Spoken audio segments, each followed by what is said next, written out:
bichons, j'espère que ça va. Alors aujourd'hui nous avons une semaine un petit peu spéciale parce que c'est la semaine où j'ai décidé de vous délivrer chaque jour une vidéo du module numéro 3 de ma formation shoot d'excellence cette semaine pour devenir un homme charismatique. Alors qu'est-ce que c'est que cette formation? C'est une formation en ligne qui comporte en fait 7 modules. Chaque module comporte des vidéos avec des PDF à télécharger correspondants. Alors c'est une formation en ligne dans laquelle je vais vous délivrer une méthode donc en 7 étapes pour monter en charisme, monter en puissance, monter en valeur et devenir une version de vous complètement optimisée. Alors qu'est-ce que vous allez découvrir dans cette formation? Comment ça marche et comment marche cette formation? Donc chaque semaine vous recevrez une nouvelle vidéo qui détaille des piliers. Alors les 7 piliers, lesquels sont-ils? Le physique, l'intelligence, le pouvoir, les ressources, les qualités, connaissances, compétences, la réputation et le respect de soi. Et en fait chaque semaine vous allez recevoir des vidéos qui détaillent en fait et qui expliquent en détail comment acquérir ces piliers et dans lesquels on vous donne les clés pour tout comprendre et comprendre comment est-ce que l'on acquiert ces 7 piliers. Aussi vous allez comprendre les clés du charisme et de l'attraction. Alors ces vidéos sont accompagnées de fascicules, donc de PDF que vous pourrez télécharger. Je vous recommande, si vous voulez acheter cette formation, de vous acheter en fait un cahier ou des cahiers qui vont vous aider justement à effectuer les exercices que je vous donne dans cette formation. Alors qu'est-ce que vous allez découvrir dans cette formation? Très rapidement, le secret qui m'a permis de perdre une quinzaine de kilos sans régime et en mangeant ce que je veux. La technique qui m'a permis de venir à bout de 5000 € de dette. La méthode que j'utilise pour m'habiller stylé et pas cher. Les mesures que je mets en place moi pour apprendre à me faire respecter et respecter par mes pairs notamment. Toutes les tactiques que j'ai utilisées pour faire un vrai glow up et en ce moment nous sommes en période de confinement, donc je pense que c'est l'occasion idéale pour justement opérer un glow up. Ma méthode pour être plus organisée, plus disciplinée et terminer mon travail en temps et en heure. Voilà, aussi une méthode que je vais vous enseigner pour apprendre à faire de n'importe quelle qualité que vous avez une mine d'or. Alors je répondrai également à la question de comment faire pour avoir autant d'énergie pour me lever à 5 h du matin pour mes élèves. Je vous donnerai également mon secret pour prendre les meilleures décisions quand je me retrouve perdue, quand je suis dans une situation difficile et que je ne sais pas quoi faire. Et enfin, la technique que j'utilise pour transformer n'importe quelle situation à mon avantage. Alors très important également, aujourd'hui à l'heure où je tourne cette vidéo, nous sommes le 30 mars. Sachez que cette formation aujourd'hui est en promotion, elle est à 75 € au lieu de 97 € et cette offre est valable jusqu'au 5 avril. Donc si vous voulez télécharger cette formation, cliquez quelque part par là, je vous mets le lien en barre d'infos mais je vous mets également le lien en commentaire épinglé. Sinon là je vous laisse en fait avec justement le module numéro 3 qui est gratuit. Chaque jour cette semaine vous allez recevoir un bout de module à la fin de cette semaine. Vous aurez l'intégralité du module numéro 3 ainsi que justement le fascicule à télécharger. Je vous recommande également de prendre des notes par rapport à ces vidéos. Je vous embrasse et je vous dis à très vite. Bonjour et bienvenue dans cette nouvelle vidéo de votre module 3. Donc aujourd'hui nous allons nous attaquer à une des raisons pour lesquelles beaucoup de gens aujourd'hui n'ont pas conscience de leur pouvoir. C'est ce dont on va parler et on va parler de l'impuissance apprise. Et en réalité sortir de l'impuissance apprise c'est le fondement même de votre reprise de pouvoir. Cela va être une étape nécessaire voire obligée pour reprendre votre pouvoir. Tout d'abord, on va commencer par une gentille définition et je vais vous expliquer très exactement qu'est-ce que l'impuissance apprise. Alors, l'impuissance apprise est un sentiment d'impuissance permanente et générale qui résulte du vécu d'un animal ou d'un humain. Ce sentiment est provoqué par le fait d'être plongé de façon durable ou répétée dans des situations en lesquelles l'individu ne peut agir et auxquelles il ne peut échapper. Pour illustrer le principe de l'impuissance apprise, je vais vous donner cet exemple.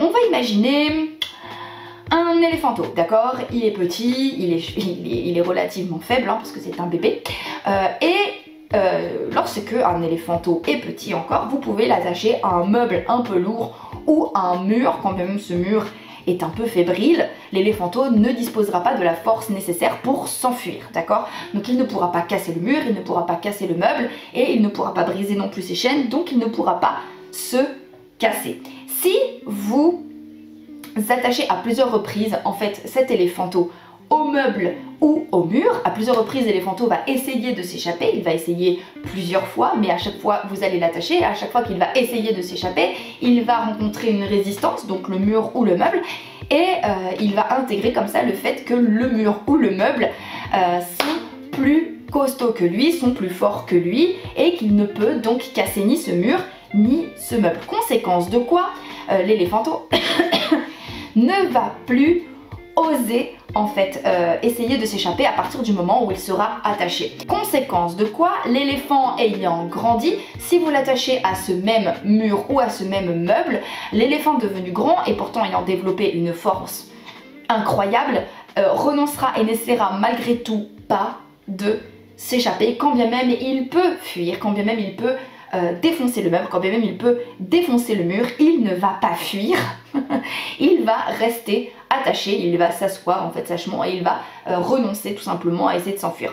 Pourquoi? Parce que l'éléphant aura intégré en fait les expériences passées et il n'aura pas comme ça mis à jour en fait ces nouvelles expériences à la lumière du contexte actuel et à la lumière de son évolution.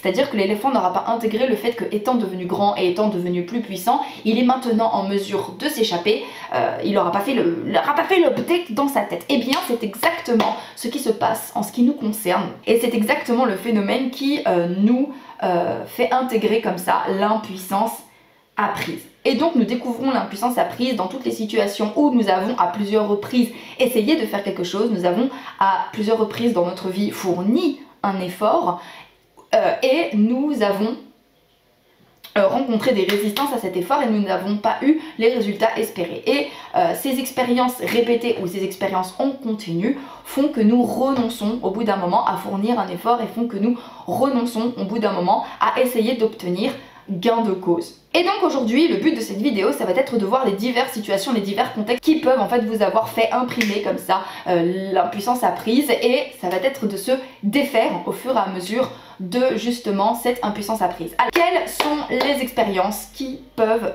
aujourd'hui avoir tué notre pouvoir?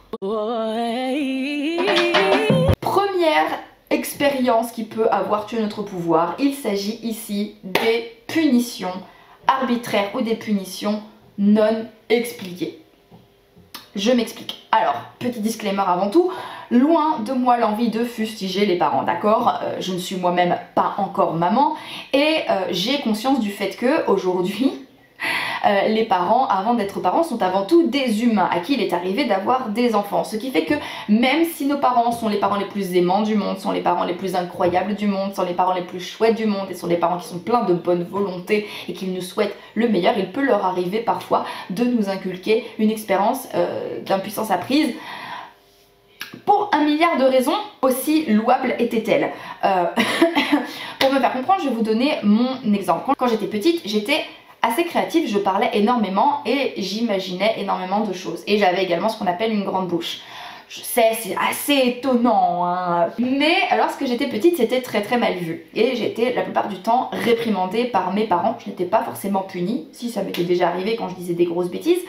Mais j'étais la plupart du temps au mieux réprimandée, au pire punie par mes parents. Comme vous pouvez le constater aujourd'hui, je suis toujours une grande bouche. Mais ce que vous ne savez pas, c'est qu'il y a eu une grosse période de ma vie où j'avais très honte de donner mon avis, où j'avais extrêmement honte également de dire ce que je pensais, ce que je savais, ce que je voyais. Parce que lorsque j'étais petite, j'avais donc eu de manière répétée l'expérience suivante: je dis ce que je veux, j'essaye de faire rigoler la galerie, j'essaye de m'exprimer, je ne rencontre pas les résultats escomptés, c'est-à-dire que non seulement je ne fais rigoler personne, mais en plus de ça, je suis mal vue, mal perçue, réprimandée ou punie par mes parents, et donc j'avais renoncé à un moment à m'exprimer, j'avais renoncé en fait pendant un moment à dire ce que je voulais dire. Et il m'a fallu en fait repasser cette expérience ou cette suite d'expériences à la loupe avec justement mes yeux de grande personne et également l'update du fait que j'étais devenue une grande personne pour comprendre que en réalité, d'une part, c'était tout à fait normal que je me sois fait réprimander et ou punir, et qu'aujourd'hui il était tout à fait légitime et que j'avais tout à fait le droit aujourd'hui de m'exprimer, de faire des blagues, de donner mon opinion ou de créer. La raison pour laquelle je me faisais réprimander étant petite, c'est parce que forcément étant petite, je disais parfois des choses, des énormités, des bêtises plus grosses que moi, mais également parce que étant petite, je parlais parfois beaucoup, voire sans savoir. Voilà, j'étais une enfant par définition qui avait la vie à découvrir, qui par conséquent il y avait plein de choses qu'elle ne savait pas, et de fait quand je suis devenue grande, eh bien il y avait beaucoup d'informations que j'ai prises, j'ai gagné en expérience de vie. Cette expérience de vie fait qu'aujourd'hui en tant que grande personne, j'ai un petit peu plus de légitimité à m'exprimer, d'autant plus qu'aujourd'hui étant justement une grande personne, il n'y a plus personne pour m'engueuler si j'ouvre ma bouche. Voilà, donc update, j'étais petite, je ne pouvais pas, je suis grande, je peux, j'étais petite, je ne savais pas, je suis plus grande, je sais un peu plus. Donc ce que je ne pouvais pas faire étant petite, ça m'est possible maintenant. Et vous-même qui me regardez aujourd'hui, vous avez une foultitude d'expériences où vous avez été puni pour quelque chose que vous aviez tenté de faire et qu'aujourd'hui vous pourriez refaire. De la manière qu'il y avait beaucoup de choses qui vous étaient interdites parce que vous étiez enfant, qui vous sont autorisées maintenant que vous êtes adulte, et il y a une mise à jour à faire parce qu'effectivement il y a des choses, des expériences qui ne sont pas souhaitables pour un enfant mais qui sont souhaitables pour un adulte, ce qui est tout à fait normal.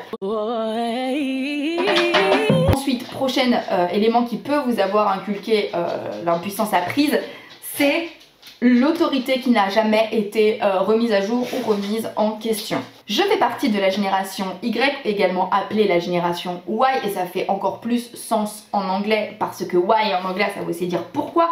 Et pourquoi est-ce que nous sommes appelés la génération Y?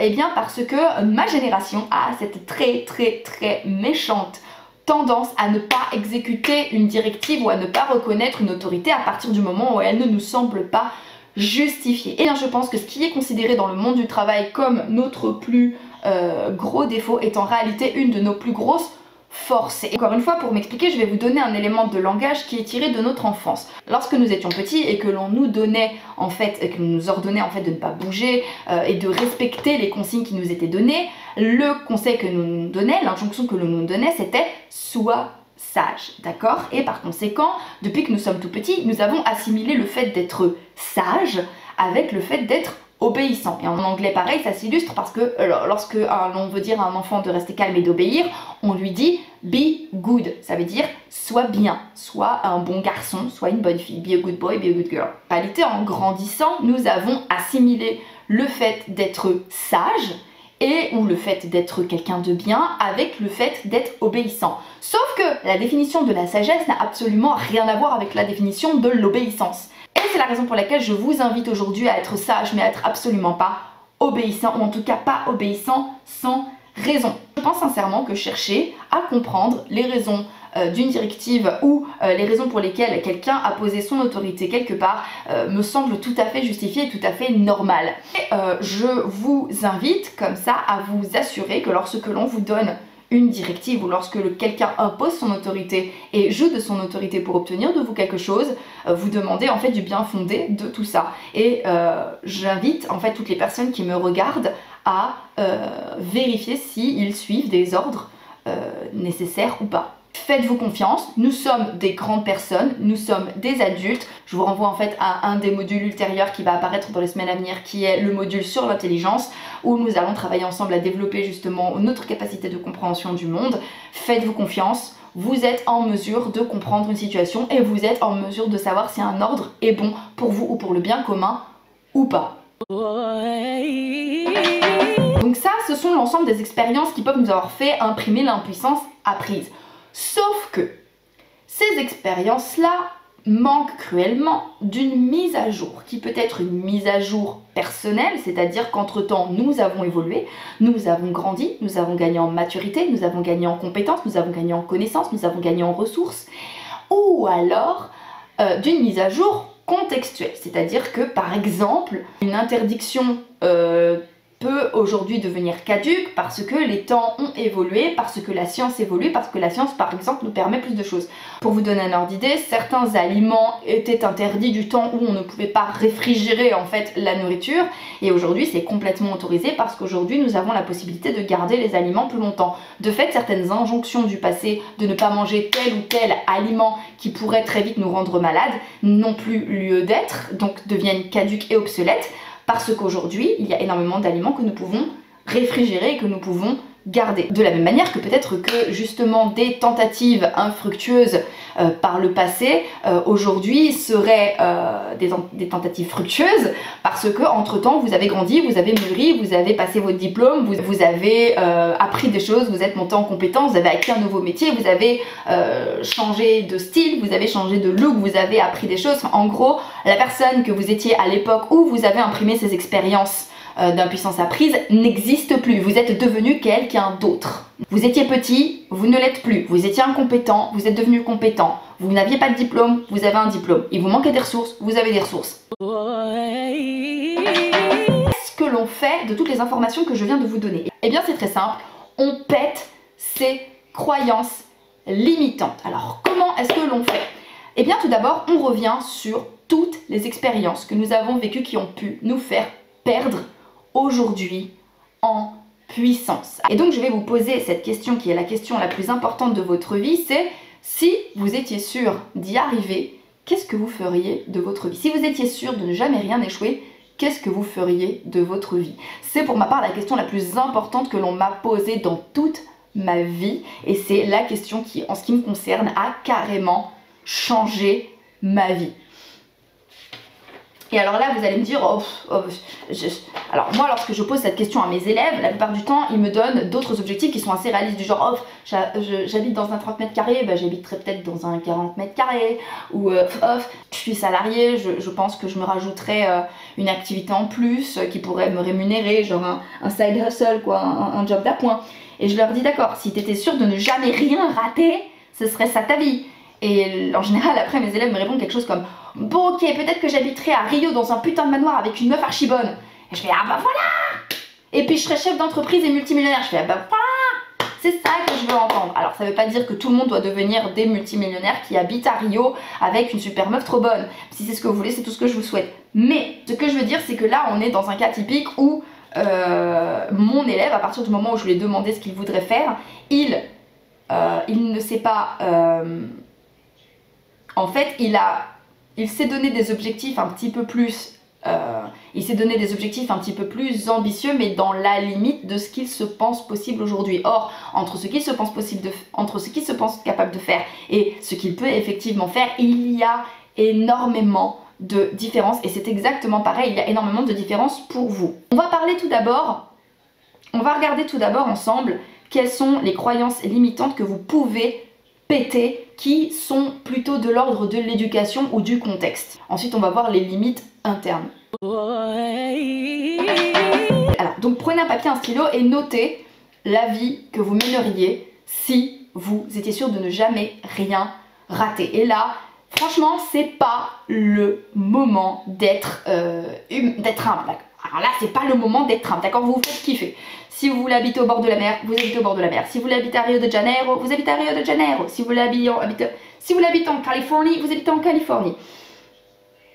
Si vous voulez habiter dans le Jura, habitez dans le Jura. Faites-vous kiffer. Imaginez la vie que vous mèneriez si vous étiez sûr que tout ce que vous entrepreneriez aurait du succès. Et vraiment, faites-vous plaisir. C'est votre papier, c'est votre stylo, c'est votre moment, d'accord? Je vous invite à écrire où vous seriez, ce que vous feriez, avec qui, comment vous vous sentirez, d'accord? Et quand. Voilà, donc répondez déjà à ces 5 questions sur votre papier et votre stylo, ça va énormément vous aider déjà. Ensuite, vous allez prendre ces questions et vous allez vous demander pourquoi est-ce qu'aujourd'hui je ne peux pas atteindre ces buts selon moi, d'accord? Et donc là, vous allez avoir une foultitude. Vous allez avoir, mais alors une foultitude de réponses que j'ai déjà à peu près notées, et on va péter ces croyances limitantes une à une. Et d'ailleurs, pour aller plus loin, bien évidemment, je vous donne rendez-vous dans le fascicule correspondant. Alors, je n'ai pas le droit. Je n'ai pas le droit parce que mon éducation me l'interdit. Voilà, mon éducation ne me donne pas le droit de mener tel ou tel projet. Donc là, je vous renvoie à la vidéo précédente où je vous invite en fait à remettre en question votre éducation et à passer au crible votre éducation. Est-ce que effectivement vous avez le droit ou pas? Est-ce que vous avez le droit sur le plan moral? Est-ce que vous avez le droit sur le plan légal? Ou est-ce que vous n'avez pas le droit parce que votre éducation vous l'interdit? Ce sont les 3 raisons pour lesquelles on peut déterminer que l'on n'a pas le droit de faire quelque chose. Alors, si effectivement vous n'avez pas le droit sur ces 3 plans, bon bah y allez pas, hein, je vous recommande pas de le faire. Si vous n'avez pas le droit sur le plan éducationnel, demandez-vous exactement si cet aspect de votre éducation est bon ou pas. Si effectivement ce que vous voudriez faire est interdit sur le plan légal, demandez-vous s'il est autorisé sur le plan moral et demandez-vous malgré tout s'il n'y a pas quelque part justement dans le cadre légal une possibilité malgré tout d'obtenir ce que vous voulez. Parce que moi je vous recommanderais surtout de vous référer à votre sens moral, d'accord? On a tous à peu près une idée de ce qui est bon ou de ce qui n'est pas bon, de ce qui est bon à faire, de ce qui n'est pas bon à faire. Posez-vous surtout la question de est-ce que vous faites du mal à quelqu'un? Si la réponse est oui, ne le faites pas. Si vous savez qu'effectivement vous allez blesser quelqu'un ou si vous allez nuire à quelqu'un par votre projet, effectivement je vous recommande pas du tout d'y aller. Mais si effectivement sur le plan moral ce que vous voulez faire est absolument autorisé, je vous recommanderais malgré tout de trouver un moyen d'y arriver. Je ne suis certainement pas en train de vous inciter à être hors la loi, ne me faites pas dire ce que j'ai pas dit. En revanche, moi ce que je vous recommanderais de faire, c'est de voir s'il est possible soit de faire avancer la loi d'une manière ou d'une autre, soit de voir justement si la loi n'a pas prévu des cas particuliers ou des possibilités qui pourraient s'appliquer à vous. En gros, de creuser en fait dans la légalité quels seraient les moyens et les recours. À ce moment-là, les recours légaux vous sont possibles, il faut chercher en fait tout d'abord ce qui vous est possible sur le plan légal. Ensuite, c'est trop dur. Alors là, le c'est trop dur en termes de pensée limitante, je l'entends tout le temps. Rien n'est trop dur. Il y a des choses faciles, il y a des choses dures, il y a des choses possibles, il y a même des choses parfois impossibles. Moi je ne suis pas de l'ordre de tout est possible, tout n'est pas possible. Voilà, je vous le dis, tout n'est pas possible. Mais pour moi la somme de choses impossibles est quand même assez restreinte et beaucoup plus restreinte que ce qu'on croit. Mais il existe des choses impossibles. Beaucoup de choses sont possibles, certaines choses sont impossibles, mais rien n'est trop dur. Trop dur pour qui? Trop dur pourquoi? En général, on a tendance à dire que les choses sont trop dures parce qu'on imagine, on essaie comme ça de calculer la somme d'efforts nécessaires, le temps, l'argent, les ressources nécessaires pour obtenir gain de cause et on se dit ok, aujourd'hui, cet objectif par rapport à ce que je veux faire et par rapport à mes capacités, cet objectif nécessite beaucoup trop d'efforts, requiert beaucoup trop de ressources par rapport à moi. Et aujourd'hui, ma perception des choses fait que, à mon sens, je ne dispose pas des ressources en énergie, des ressources en effort, des ressources en temps, des ressources en argent nécessaires pour obtenir ce que je veux. Et bien, à ce moment-là, cela veut tout simplement dire que ce but n'est pas un but qui vous fait kiffer assez. Ou alors, cela veut peut-être dire que vous avez peur en fait de fournir un effort trop grand et de ne pas obtenir de résultats. Peut-être également est-ce ça, peut-être que vous avez peur de fournir un effort et de vous dire que vous allez fournir un effort considérable sans obtenir de résultats. À ce moment-là, je vous renvoie à la dernière vidéo de ce module qui va être donner un but. À ce moment-là, posez cette pensée limitante là et on la traitera à la fin. Ensuite, il me manque donc du temps, de l'argent, un réseau, de l'énergie, des compétences, des qualités, etc. Alors, il est nécessaire de garder ça en tête. S'il vous manque de l'argent, l'argent ça se trouve. S'il vous manque du réseau ça se crée, des gens ça se rencontre. S'il vous manque de l'énergie ça se multiplie et l'énergie ça se prend. S'il vous manque des compétences, les compétences ça s'acquiert. S'il vous manque des qualités, les qualités se développent. Quel que soit l'élément qu'il vous manque, vous pouvez aller le chercher. J'ai tendance à dire que si quelque chose se trouve quelque part à la surface de la Terre, cela veut dire qu'il est à ma portée. Voilà, c'est comme ça. Si quelque chose se trouve sur la surface de la Terre, ça veut dire que je peux l'attraper. Que ce soit de l'argent, que ce soit du temps, que ce soit de l'énergie, de la force, que ce soit un objet, que ce soit du matériel, que ce soit une conversation avec quelqu'un. Si quelque chose se trouve sur la surface de cette Terre, je peux aller le chercher. Vous pouvez économiser. Oui, c'est nul, oui, c'est chiant, oui, c'est des restrictions, mais vous pouvez économiser. Vous pouvez parler à quelqu'un, vous pouvez vous adresser à quelqu'un. Il faut comprendre qu'avant l'avènement des réseaux sociaux, nous étions tous connectés nous étions tous connectés au pire par 6 personnes. C'est-à-dire qu'entre moi et n'importe quel autre individu sur cette planète, il n'y avait que 6 personnes d'intermédiaires tout au plus. C'est-à-dire que je suis... Donc ce qui signifiait aussi que moi personnellement, je suis connectée, à l'époque j'étais connectée à 6 degrés, j'étais par exemple connectée via 6 degrés à Barack Obama. C'est-à-dire qu'entre moi et Barack Obama, il y avait tout au plus 6 personnes. C'est-à-dire que je connais quelqu'un qui connaissait quelqu'un, qui connaissait quelqu'un, qui connaissait quelqu'un, qui connaissait quelqu'un, qui connaissait Barack Obama. Aujourd'hui, avec l'avènement des réseaux sociaux, nous ne sommes plus qu'à 4 ou 3 poignées de main de n'importe qui dans le monde, d'accord? Donc il est possible d'aller chercher les gens. Créez-vous du réseau. Et cette formation est également là pour vous faire monter en valeur, pour avoir plus de crédibilité, pour pouvoir rencontrer des gens qui justement auront encore plus de pouvoir. Ensuite, quelle est la prochaine pensée limitante? Cela ne se fait pas. Pourquoi? Parce que c'est méchant? Parce que vous êtes une femme, parce que vous êtes un homme, parce que ce n'est pas ce que l'on attend de vous? Cela ne se fait pas, pourquoi? Si la réponse n'est pas parce que c'est méchant ou parce que cela va faire souffrir telle ou telle personne, si ça se fait. Si ça se fait, tout se fait, tout se fait. Vous faites ce que vous voulez. À partir du moment où vous ne nuisez à personne, est-ce que cela va nuire à quelqu'un? Si la réponse est non, vous faites ce que vous voulez. Voilà, moi je vous le dis, vous faites ce que vous voulez dans la mesure où vous ne nuisez à personne. Voilà, donc l'importance aussi est de se poser la question de à qui vais-je nuire à partir du moment où je vais me lancer dans ce projet. Et à ce moment-là, effectivement, je vous invite à investiguer de ok, qui risque de souffrir potentiellement de ce projet et comment faire pour que ce projet ne nuise à personne? Comment faire pour préserver les gens qui peuvent potentiellement souffrir de ce projet? Ou autrement, vous faites ce que vous voulez, vous êtes libre. Voilà, j'allume les lumières, je suis comme ça. Donc un homme, une femme, une. Ce que vous voulez, n'importe quel justement adjectif ou n'importe quel adjectif qualificatif que vous avez, ne fait pas cela. Pourquoi? Pareil, pourquoi? À qui est-ce que cela va nuire? Vous faites ce que vous voulez. Ensuite, que va-t-on penser de moi? Ce que les gens veulent.